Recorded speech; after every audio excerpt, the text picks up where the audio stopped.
काय गजब आहे ना लाटांचं. येतात, आपल्या पायांना स्पर्श करतात आणि असं वाटतं की सगळं दुःख सोबत वाहून येतील. पण जाताना मात्र फक्त ओलावा सोडून जातात,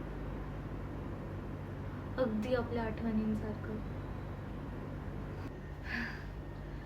आई नेहमी म्हणायची मला की मीरा, तू अगदी समुद्रासारखी आहेस, बाहेरून शांत आणि आत मात्र वादळ थांबून ठेवणारी. पण आज तिला सांगा असं वाटतं की आई, हे वादळ आता बाहेर पडायला बघतंय ग.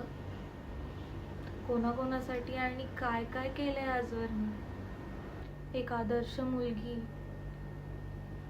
एक समजूतदार पत्नी, एक कष्टाळू सून, या सगळ्या मुखवट्यांच्या मागे मी कधी हरवले मला कळलंच नाही.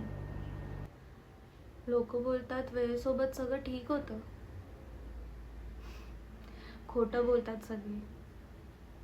वेळ फक्त जखमेवरची खपली करते, भरून काढत नाही.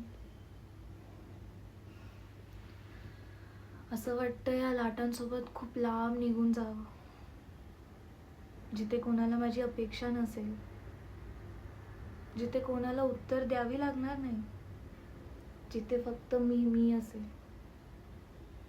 पण आयुष्य ना, हे वाळूसारखं आहे.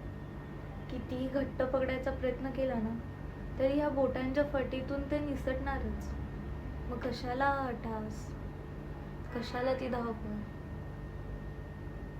आज स्वतःला प्रश्न विचारावासा वाटतो की मीरा, तू शेवटचं कधी हसली होतीस? कदाचित आज,